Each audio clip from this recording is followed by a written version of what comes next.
আকীদাকে নষ্ট করে দেওয়ার জন্য বিভিন্ন গ্রুপ তারা বানাই এই সমাজের মধ্যে ছাড়তেছে, যার মধ্যে একেবারে নবনতুন একটা গ্রুপ বাইর হয়েছে যাদের নাম হলো আহলে হাদিস। কোনটা? আরেকটা আহলে কোরআন, আরেকটা আরো কোন আহাল।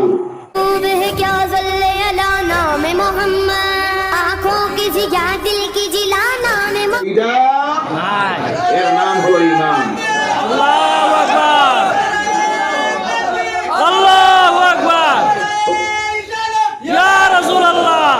যখন দেখা গেল বস্তুগুলি বর্জন করা শুরু হয়েছে, এখন দেখা গেল অর্থনীতি এমনিও তো কোন জায়গায় গেছে। এই 2019 যখন উমরা হতে গেলাম, যাওয়ার পরে ভারতীয় মুদ্রা 21 টাকায় 1 রিয়াল। কত? 21 টাকায় 1 রিয়াল। প্রথম যখন গেলাম, প্রথমবার আমার জীবনে যখন হতে গেলাম, তখন 60 টাকায় 1 রিয়াল। কয় টাকায়? 60 টাকা। আর এবার যখন আপনাদের আজ থেকে 10 দিন আগে আমি উমরা হজের সফরে ছিলাম, যাওয়ার পরে গিয়ে দেখি 25 টাকায় 1 রিয়াল। ভারতের দাম বাড়ছে? বাড়ছে কিনা? না, 25 টাকায় গেছে, দাম বাড়ছে। তো দেশ উন্নত হচ্ছে, বিশ্বের দরবারে ভারতের মান ইজ্জত বাড়তে আছে। এখন 25 দিলে নাউজুবিল্লাহ বললেন না? আহারে, তখন দেখা গেল অর্থনীতি আর কোথায় গিয়ে যে পৌঁছবে। যাই হোক, এরপরে এরা তার পদ থেকে সরানি হইল, কিন্তু আফসোস, আঘাত করলো মুসলমানের কলিজার টুকরা। দুনিয়ার 182 কোটি মুসলমানের নিজের প্রাণের চাইতে যার সঙ্গে মহব্বত, তিনি হলেন মুহাম্মদ রাসূলুল্লাহ সাল্লাল্লাহু আলাইহি সাল্লাম। কিন্তু এর প্রতি কোনো আইনি ব্যবস্থা নেওয়া হলো না। এর চাইতে বড় বেইনসাফি আর হতে পারে? তবে কিন্তু বিচার করার একজন আসেননি না? সেই আল্লাহ রসুলকে গালি দিয়েছিল আবু জেহেল, আল্লাহ ধরছেনি না?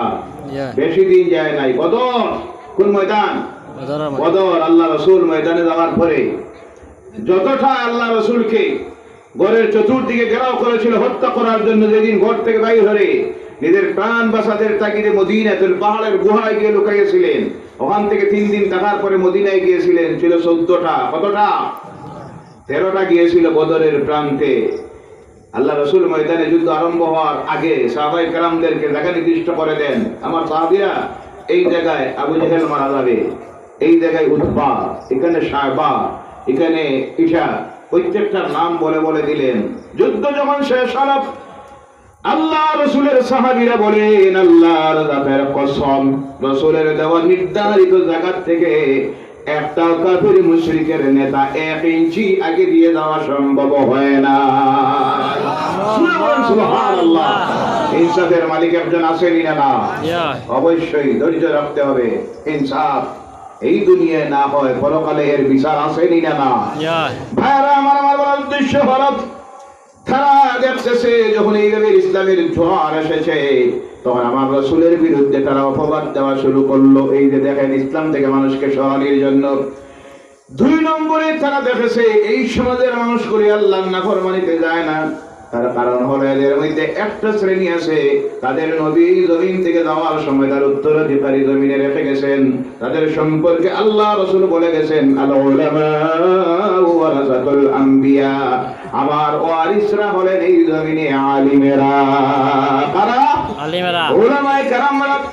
তারা দেখতেছে এরা সত্যের কথা বলে ইসলামের দাওয়াত দেয়, তাদের সমাজের মানুষগুলিকে ইসলাম শিখায়, কোরআন শিখায়, নবীর আদর্শ শিখায়, নামাজ শিখায়, হালাল হারাম থেকে বাঁচাইয়া রাখে। এই আলেমগুলির প্রোডাকশন হয় মাদ্রাসার থেকে। কোন জায়গা থেকে? মাদ্রাসা থেকে। 1 নম্বরে দেখলো, এইগুলি যদি কন্ট্রোল করা না যায়, ইসলাম সেখানে যাবে না। তাই গোটা বিশ্ব জুড়ে আজকে উলামায়ে কেরামদের বিরুদ্ধে ষড়যন্ত্র চলতেছে।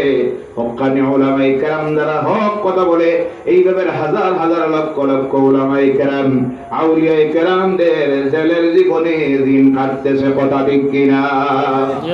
2 নম্বরে আল্লাহর কাছে দোয়া করি, আল্লাহ যে সমস্ত উলামায়ে কেরামরা কোরআনের কথা বলার কারণে, ইসলামের কথা বলার কারণে, হক কথার দাওয়াত মানুষের কাছে পৌঁছাইয়ে দেওয়ার কারণে জালিমেরা জেলের ভিতরে বিভিন্ন দেশে ঢুকাইয়া রাখছে, আল্লাহ তোমার কুদরতে সেই সমস্ত উলামায়ে কেরামদেরকে জেল থেকে মুক্ত করে দাও।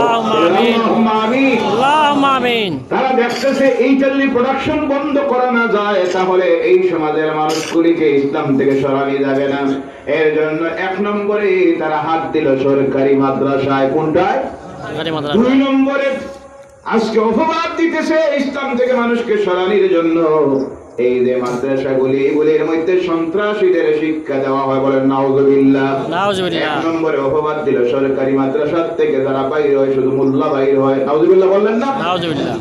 এই মাদ্রাসাগুলির থেকে তারা বন্ধ করলো, কারণ তারা দেখতো এইসব মাদ্রাসার থেকে যারা বাইরে হয়, একদিকে হয় আলিম, আরেক দিকে হয় হাফেজ, আরেক দিকে হয় মুহাদ্দিস, আরেক দিকে হয় মুফতি, আরেক দিকে হয় মুফাসসিরুল কোরআন, আর আরেক দিকে দেখা যায় এরা আবার master, doctor, engineer, MLA, MP, মন্ত্রী, সুপ্রিম কোর্টের বিচারপতি পর্যন্ত আসেনি না। বলেন সুবহানাল্লাহ। সুবহানাল্লাহ। এগুলি এমন বাইর হয়, একদিকে ধর্ম সম্পর্কে পুরা জ্ঞান আর আরেকদিকে দুনিয়ারও জ্ঞান। এদের সামনে কেউ টিকে থাকতে পারে না, ধর্মীয় জ্ঞানে পরিপূর্ণ আর দুনিয়ার জ্ঞানেও। এটা যদি আটকানি না যায় তাহলে অসুবিধা আছে। তখন অপবাদ দেওয়া হইল এখান থেকে ডাক্তার বার হয় না, মাস্টার বার হয় না, ইঞ্জিনিয়ার বার হয় না, এখান থেকে শুধু মোল্লা বাইর হয়। বলেন নাউযুবিল্লাহি মিন যালিক। আল্লাহ তুমি এদেরকে হেদায়েত করো। সকলে বলেন আল্লাহুম্মা আমিন। 2 নম্বরে অপবাদ দেওয়া হচ্ছে বেসরকারি মাদ্রাসাগুলিতে নাকি সন্ত্রাসী শিক্ষা দেওয়া হয়। আহারে, এইসব মাদ্রাসাগুলিতে অধিকাংশ থাকে এতিম বাচ্চারা, মিসকিন, গরিব পরিবারের বাচ্চারা। কথা ঠিক কিনা? মা বাপ খাওয়া দাওয়া দিতে পারতেছে না, ভরণ পোষণ দিতে পারছে না, কাপড় চোপড় নাই, ঔষধ দেওয়ার ব্যবস্থা নাই। অধিকাংশ এইসব বাচ্চারা আয় আর চলে এই কওমের, এই জাতির যাকাত, সাদকা, ফিতরা, মৌসুমী দান, সুপারি, চাউল, মাসিক সাদা এইসব কিছু দিয়ে চলে না। বিদেশ থেকে লক্ষ কোটি ডলার আসে, রিয়াল আসে। আপনারা বলুন আয়। বেসরকারি মাদ্রাসা যারা চালায়, কমিটির কর্মকর্তা যারা আর শিক্ষক যারা, তারা বুঝে একটা প্রতিষ্ঠান কিভাবে তারা চালাইতেছে। কিন্তু ওখানে আজকে অপবাদ দেওয়া হচ্ছে যেগুলির পেটে খাবার নাই, কিতাব লোয়ার পয়সা নাই, কাপড় লোয়ার পয়সা নাই, এরা নাকি এখানে অস্ত্র ট্রেনিং দিতেছে। বলেন নাউযুবিল্লাহ। কিন্তু সেই সময় প্রকাশ্যে এক শ্রেণীর ধর্মা উন্মাদরা হাফ প্যান্ট, লাল চাল্লু, হাতে তরবারি, রাজপথে অস্ত্র প্রদর্শন করতেছে। সেখানে আবার কোনো অসুবিধা নাই। ইনসাফের কিন্তু একজন আসেননি না, দেখার একজন আসেননি না। অপবাদ দেওয়া হচ্ছে। মূল কথা হলো আমার এই সব কিছুর কারণ হলো ইসলাম ঠেকানি, ইসলামের প্রচার আটকানি। আর এই সময়ে তাদের হাতে অস্ত্র তুলে দিতেছে আমার সমাজের তথাকথিত নামদারি এক শ্রেণীর মুসলমানেরা। আসেনি না? যারা আজকে ছুরিতে ধরা পড়তেছে, জেলাতে ধরা পড়তেছে, ডাকাতিতে ধরা পড়তেছে, সন্ত্রাসী কাজে ধরা পড়তেছে, এরপরে দেখা যায় নেশার ট্যাবলেট ব্যবসায় ধরা পড়তেছে, মিথ্যা মামলায় জেলের ভিতরে জমি নিয়ে ঝগড়া করে থানায় কোর্টে, জেলের মধ্যে যা নিয়ে দেখবেন কোন ধর্মের মানুষ বেশি। আপনারা কই কোন ধর্মের মানুষ বেশি? আমার এক পরিচিত ভদ্রলোক কিছুদিন আগে এটা মিথ্যা মামলায় জেলের মধ্যে ঢুকলো। আসার পরে বলল এখানে 70% তথাকথিত নামদারি মুসলমান। কথা ঠিক কিনা? গাঞ্জার ব্যবসায়, হিরোইনের ব্যবসায়, বেটি বাগানির আছে না? নাউযুবিল্লাহ। বলেন নাউযুবিল্লাহ। এইসব কাজের মধ্যে যখন লিপ্ত, তখন তাদের হাতে দুনিয়ার সবচেয়ে বড় হাতিয়ার যেটা হলো মিডিয়া। আমরা তো জনসংখ্যাও আছে, পয়সাও আছে, কিন্তু আফসোস শিক্ষার দিক দিয়ে পিছনে থাকার কারণে সোশ্যাল মিডিয়ার দিকে আমরা অনেক পিছনে। কারণ আজকের দুনিয়ায় সবচেয়ে বেশি প্রচার হয় মিডিয়ার মাধ্যমে। বিভিন্ন টিভি চ্যানেল সবগুলি তাদের তা দিয়া তারা দুনিয়ার মানুষকে দেখাইয়া দিতেছে ইসলামে আর যাইও না, মুসলমান হইও না। কারণ মুসলমান যারা দেখেন তারা কি করে, তাদের চরিত্র হইল মদ খাওয়া, চুরি করা, জেনা করা, পরনারী দর্শন করা, ওজনে কম দেওয়া, একটা আরেকটারে মারামারি মার্ডার করা। তারপরে তাদের কাজ হইল দেখো মদের ব্যবসা, হিরোইনের ব্যবসা, সুদের ব্যবসা, ব্যাংক ডাকাতি, ব্যাংক থেকে লোন দিলে না দেওয়া, এই সব যারা করে তারা মুসলমান, এই ধর্মে আর যাইও না। এই প্রচার যারা তখন করতেছে, জবাব দেওয়ার জন্য আমাদের কোন টিভি চ্যানেল নাই না আছে, নাই একটা পত্রিকাও নাই নাই। কারণ শিক্ষার দিকে দিয়ে পিছনে দেওয়ার কারণে এর জবাব আমরা দিতে পারতেছি না। এইসব করতেছে ইসলাম থেকে মানুষকে সরানোর জন্য। এই সময়ে ইসলাম কি, কোরআনের শিক্ষা কি, আমার নবীর আদর্শ কি, এটা দুনিয়ার মানুষের সামনে তুলে ধরার জন্য আমরা নিজে একটা যদি মানুষ বাস্তব কোরআন হয়ে যায়, আমার নবীর জীবন চরিত্র আদর্শ দিয়ে যদি আমাদের জীবনটাকে গঠন করে দুনিয়ার মানুষের সামনে তুলে ধরতে পারি, আহারে এই যা তোমরা দেখতেছ এর নাম ইসলাম নয়। ইসলাম বুঝতে হলে আবু বকরের জিন্দেগি দেখো, বলো সুবহানাল্লাহ। উমরের জীবন দেখো, আমার নবীর জীবন চরিত্র আদর্শ দেখো, সাহাবায়ে কিরাম রিদওয়ানুল্লাহি তাআলা আলাইহিম আজমাইনের জীবন দেখো। আর আমাদের দিকে দেখো, ইসলাম কারে বলে, ইসলামের শিক্ষা কি? ইসলাম তারে বলে যারা 5 ওয়াক্তের নামাজ পড়ে, যারা রমজানের মাস আইলে রোজা রাখে, যারা মদ পান করে না, যারা চুরি করে না, যারা জেনা করে না, যারা ডাকাতি করে না, ওজনে কম দেয় না, মিথ্যা কথা বলে না, প্রতারণা করে না, ধোঁকা দেয় না, যে সমস্ত মহিলারা বেপরদায় চলে না, এর নাম ইসলাম, এরাই হলো মুসলমান। বাস্তবে যদি কোরআন আমরা হয়ে দুনিয়ার মানুষের সামনে তুলে ধরতে পারি, তাহলে আমার আল্লাহর ওয়াদা সত্য হবে, তাদের অপপ্রচার কোনো কাজে আসবে না। বলো সুবহানাল্লাহ। সুবহানাল্লাহ। এর জন্য আজকের এই রবিউল আউয়াল মাসে, আজকের এই তারিখে ঈদ মিলাদুন নবীর মাহফিলে আমাদের প্রত্যেকের ওয়াদা হোক, আজ থেকে আল্লাহর নাফরমানি কোন কাজে আমরা যাইব না। রাজি আছে? আল্লাহ যেন তৌফিক দেয়, সকলে বলেন আল্লাহুম্মা আমিন। আল্লাহুম্মা আমিন। আফসোস আফসোস, কিন্তু আজকে আমরা কথারা কারে মডেল হিসাবে গ্রহণ করবো খুঁজেই পাইতেছে না। আমার যুবক ভাইয়েরা, কেউ চলচ্চিত্র জগতের অভিনেতাকে অনুসরণ করতেছে, কেউ ফুটবল জগতের কাউকে, কেউ ক্রিকেট জগতের কাউকে, কেউ কোনো নেতাকে। কিন্তু কি নিয়ামত তোমার সামনে আল্লাহ রাখছেন, অনুসরণ মডেল কাকে তুমি করবে? আল্লাহ পাক সেই কথা দুনিয়ার মানুষকে দেখাইয়া দিয়েছেন। ও আমার দুনিয়ার মানুষেরা শুনো, তোমাদের সামনে সবচাইতে উত্তম আদর্শ উসওয়াতুন হাসানা হলেন আমার নবী মুহাম্মদুর রাসূলুল্লাহ সাল্লাল্লাহু আলাইহি সাল্লাম। বলে সুবহানাল্লাহ। কি জিনিস তুমি চাইবে, যেটা চাইবে তা আছে, যার মধ্যে এমন কোনো কিছু বাকি নাই, যা চাইবে তা আছে। কিন্তু আজকে আমার সমাজ, বিশেষ করে যুবকেরা, সেই নবীকে ফলো করা বাদ দিয়া, মডেল হিসাবে গ্রহণ করা বাদ দিয়া দুনিয়ার আজে বাজে সব কিছুতে তারা আজকে লিপ্ত যখন হয়ে গেছে। গোটা জাতি আজকে ধ্বংসের দিকে, অধঃপতনের দিকে। এই অধঃপতন থেকে এই জাতিকে যদি ফিরাইয়া আনতে হয়, একমাত্র এই কওমের সংশোধন ছাড়া সম্ভব নয়। আজকে আমরা চতুর্মুখী ষড়যন্ত্রের শিকার। একদিকে ইসলামের দুশ্মনেরা এক হয়ে গেছে, আর আরেকটা ষড়যন্ত্র চলতেছে। সতর্ক থাকবেন, তারা যখন দেখতেছে ডিরেক্টলি এদের উপরে ইমানি আক্রমণ করা যায় না, আকীদাকে নষ্ট করা যায় না, তখন তারা বাতিল কিছু গ্রুপ তৈরি করে দিতেছে। আকীদাকে নষ্ট করে দেওয়ার জন্য বিভিন্ন গ্রুপ তারা বানাই এই সমাজের মধ্যে ছাড়তেছে, যার মধ্যে একেবারে নবনতুন একটা গ্রুপ বাইর হয়েছে, যাদের নাম হলো আহলে হাদিস। কোনটা? আরেকটা আহলে কোরআন, আরেকটা আরো কোন আহাল, এইভাবে নাম ধরে ধরে এসে বিভিন্ন নতুন কথা আপনার সামনে বলতেছে। তারাবির নামাজ 8 রাকাত, নাউজুবিল্লাহ নাই। কজা নামাজ পড়া লাগে না, বলেন নাউজুবিল্লাহ। মহিলাদের মুখ ঢাকার দরকার নাই, বলেন নাউজুবিল্লাহি মিন যালিক। এইভাবে কিছু কথাগুলি বলে মুসলমানদের আকীদাকে নষ্ট করে, ঈমান ধ্বংস করে দিতেছে। এর জন্য সতর্ক থাকবেন, চতুর্মুখী ষড়যন্ত্র চলতেছে। একদিকে ইসলামের দুশমনদের ষড়যন্ত্র, আর আরেকদিকে আমাদের মধ্যে ডিভাইড তৈরি করার জন্য, বিভিন্ন মতভেদ তৈরি করার জন্য বিভিন্ন দল উপদল, বাতিল ফিরকা তৈরি করে তারা আমাদের সমাজের মধ্যে ছাড়তেছে, যাতে আমরা নিজে নিজে এইসব ফিতনার মধ্যে পড়ে ধ্বংস হয়ে যাই। আল্লাহ এর থেকে হেফাজত করে, সকলে বলেন আল্লাহুম্মা আমিন। আজকের ঈদ মিলাদুন নবীর দিনে আমাদের শপথ হোক, আমরা যেন কমপক্ষে 5টা ওয়াক্তের নামাজ পড়ি। রাজি আছেন? সব রাজি? সব রাজি? কারা কারা রাজি একটাবার হাত তুলেন আর বলেন নারায়ে তাকবীর। আল্লাহ বলেন আল্লাহ এই ওয়াদাকে তুমি কবুল করো, আমল করার তৌফিক দাও। সকলে হাত নামান। ওয়া মা আলাইনা ইল্লাল বালাগ ওয়া আখিরু দাওয়ানা আলহামদুলিল্লাহি রাব্বিল আলামিন।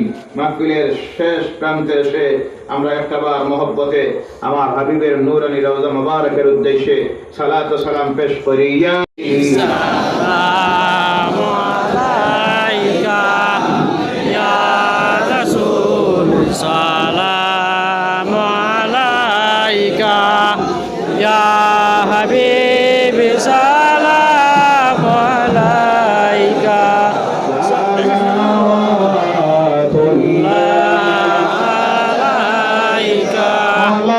البدر علينا وختفت منه البدور مثل حسنك ما رأينا قد يا وجه السرور يا نبي سلام عليك يا رسول سلام عليك يا حبيب سلام عليك صلوات الله عليك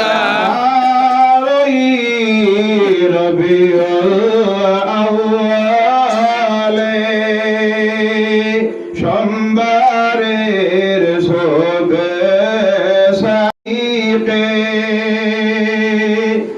আরবের মুখার শহর। আল্লাহ আমাদের এই জন্মভূমি ভারতবর্ষে তুমি শান্তি ফিরাইয়া দেও আল্লাহ। আল্লাহুম্মা আমিন। আল্লাহ এই জমিনে আমাদের জান মাল ইজ্জত আবরু মসজিদ মাদ্রাসা কোরআনের তুমি মাবুদ ছাড়া হেফাজতকারী কেউ না।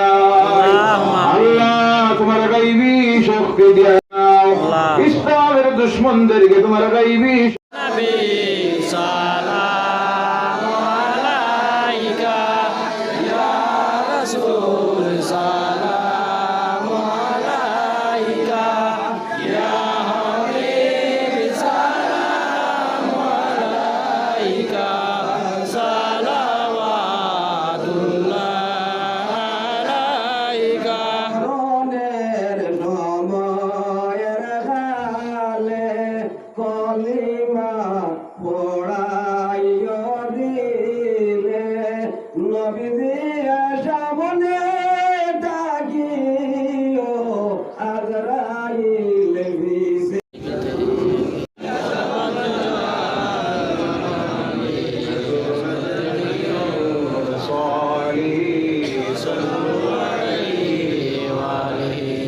سبحان الله وبحمده سبحان الله العظيم سبحان الله وبحمده سبحان الله العظيم سبحان الله وبحمده سبحان الله العظيم أستغفر الله إن الله غفور رحيم أستغفر الله إن الله غفور رحيم أستغفر الله ربي من كل ذنب وأتوب إليه أستغفر الله ربي من كل ذنب وأتوب إليه أستغفر الله العظيم الذي لا إله إلا هو الحي القيوم وأتوب إليه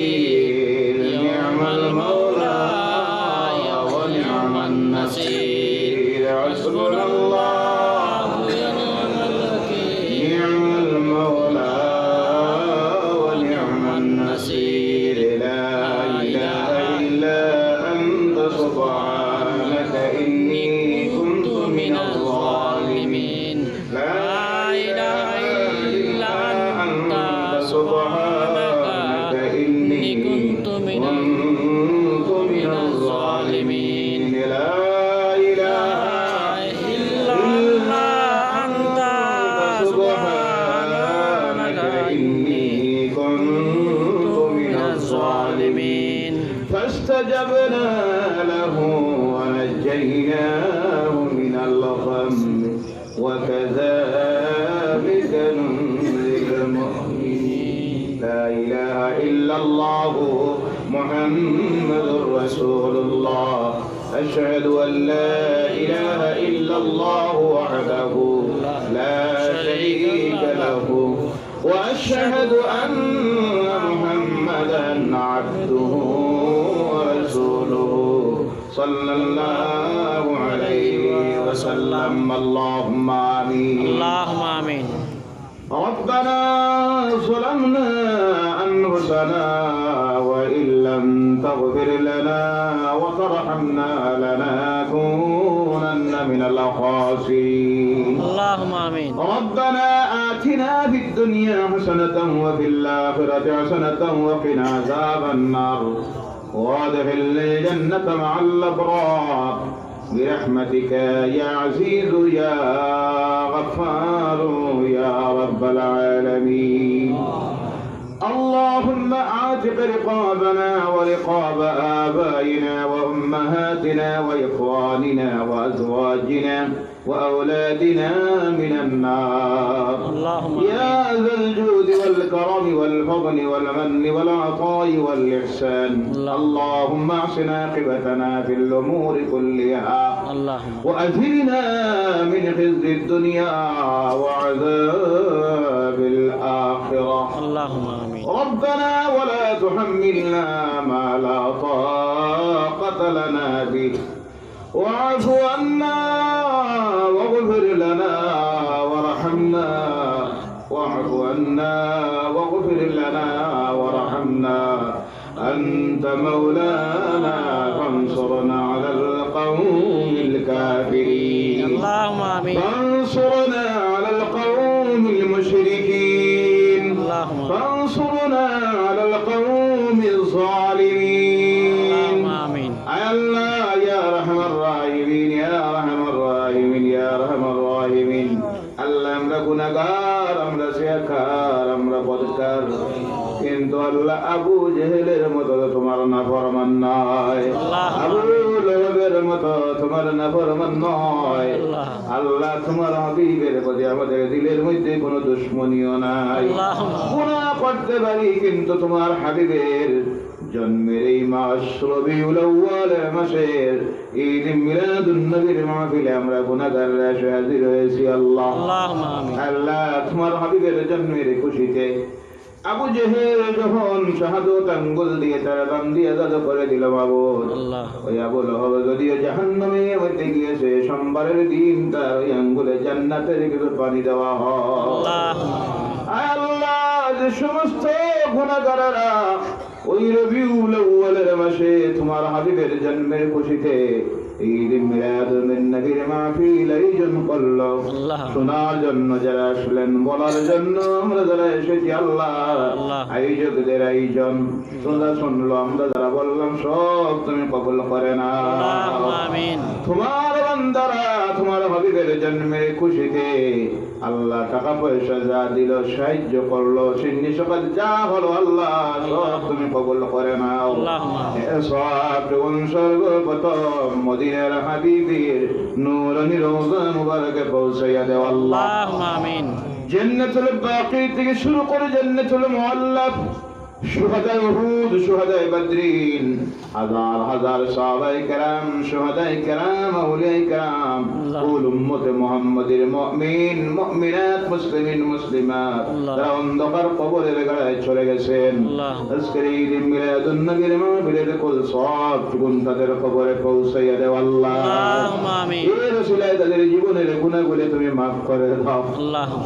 আয় আল্লাহ, আমরা যারা তোমার দরবারে হাত তুলেছি, আমরা জীবনে অনেক গুনাহ করে নিয়েছি আল্লাহ। আজকের এই মিলাদুন নবীর মাহফিলটাকে ওসিলা বানাইয়া খালেস তওবার নিয়তে তওবা করিয়া তোমার দরবারে হাত পাতাইছি আল্লাহ। আল্লাহুম্মা আমিন। আয় আল্লাহ, আমরা তওবা করে তুমি কবুল আর মঞ্জুর করো।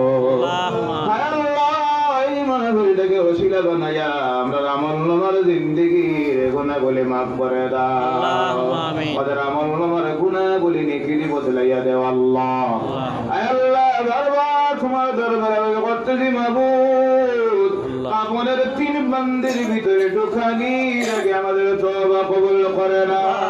আমিন। দুনিয়ার মানুষ গোসল দেওয়ানির আগে একটা বার তোমার রহমত দিয়ে আমাদেরকে গোসল করাইয়া দেও। আল্লাহুম্মা আমিন। রব্বুল আলামিন, আমরা যারা তোমার দরবারে হাত পাতাইয়াছি মাবুদ, আমাদের অনেকের মা এই দুনিয়ায় নাই, আল্লাহুম্মা আমিন। অনেকের আব্বা এই দুনিয়ায় নাই, নিজের হাতে অন্ধকার কবরের গাড়ায় নিয়ে শুয়াইয়া রাখছি আল্লাহ। আল্লাহুম্মা আমিন। যেখানে কোনো লাইটের ব্যবস্থা নাই, কোনো বিছনা নাই, কোনো সাহায্যকারী নাই, আল্লাহ। যাদের আমলের দরজা রাস্তা বন্ধ হয়ে গেছে আল্লাহ। আল্লাহুম্মা আমিন। আওয়াজ হিসাবে আজকের ঈদ মিলাদুন নবীর মাহফিলটাকে ওসিলা বানাইয়া তুমি মাবুদের কুদরতের কদমে ধরে আরজ করতেছি আল্লাহ। আমাদের কবরবাসী মা বাবার জিন্দেগির গুনাহগুলি মাফ করে দাও। আমিন। আমাদের মা বাবার কবরে রহমতের জড়ি বর্ষণ করে দাও। আমাদের মা বাবার অন্ধকার কবরগুলিকে জান্নাতুল ফিরদাউসের টুকরা বানাইয়া দেও আল্লাহ। আল্লাহুম্মা আমিন। রব্বুল আলামিন, তৎসঙ্গে আমাদের দাদা দাদি, নানা নানি, শ্বশুর শাশুড়ি, আত্মীয় স্বজন, আল্লাহ। ভাই বোনেরা, প্রতিবেশীরা, মহল্লাবাসীরা, আল্লাহ। মা বাবার খানদান থেকে, দাদা দাদি, নানা নানি, শ্বশুর শাশুড়ির খানদান থেকে যারা কবরের গাড়ায় চলে গেছেন, আল্লাহ। আজকের এই মাহফিলটা তাদের জন্য নাজাতের জরিয়া বানাইয়া দেও আল্লাহ। আল্লাহুম্মা আমিন। অসহায় মানুষগুলি জিন্দা ওয়ারিসের দিকে চাইয়া আছেন ইয়া আল্লাহ। আল্লাহুম্মা আমিন। রব্বুল আলামিন, তোমার হাবিবের জন্মের খুশিতে আমরা যে মাহফিলটা দিলাম আল্লাহ। আল্লাহ, এই মাহফিলটার জরিয়ায় ওসিলায় তাদের কবরগুলিকে জান্নাতুল ফিরদাউসের টুকরা বানাইয়া দাও। আল্লাহুম্মা আমিন। যাদের মা বাপ জমিনে আছেন হায়াত দরাজ করে দাও। তাদের মা বাবা অসুস্থ, তাদেরকে শিফায়ে হাজারা দাও। আল্লাহুম্মা খাস করে আল্লাহ, আমার ভাই হিলাল ভাইয়ের মা অসুস্থ, তোমার কুদরত থেকে শিফায়ে হাজারা, শিফায়ে কামিলা দাও। আল্লাহুম্মা আমিন। রব্বুল আলামিন, তোমার বান্দারা যারা এই মাহফিলে এসে হাজির হয়েছেন, প্রত্যেকের দিলের নেক আশাগুলি তুমি পূর্ণ করে দাও। যাদের সমস্যা আছে তোমার কুদরত থেকে সমাধান দাও। ব্যবসায়ী ভাইয়েরা হাত তুলেছে, তাদের ব্যবসায় ভয়ের বরকত দাও।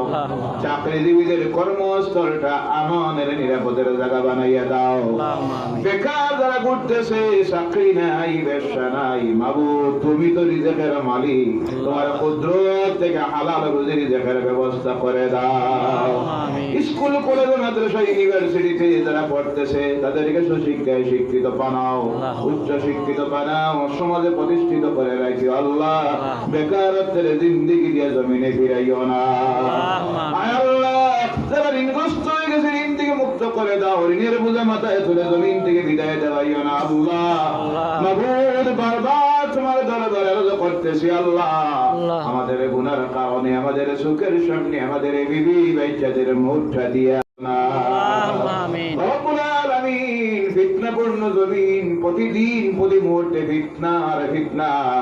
আল্লাহ, সকল প্রকারের ফিতনা থেকে, বালা থেকে, মুসিবত থেকে আমরা আহাল ও আসহাব বিবি বাচ্চাদেরকে তুমি হেফাজত ফরমাও। আল্লাহুম্মা আমিন। প্রত্যেকটা মুমিন মুসলমানের বাড়িতে রহমত নাজিল ফরমাও, বরকত নাজিল ফরমাও। আল্লাহ, আমাদের ঈমানে বরকত দাও, আমলের মধ্যে বরকত দাও, হায়াতের মধ্যে বরকত দাও, মালের মধ্যে বরকত দাও ইয়া আল্লাহ। মাবুদ করে দাও। আমিন।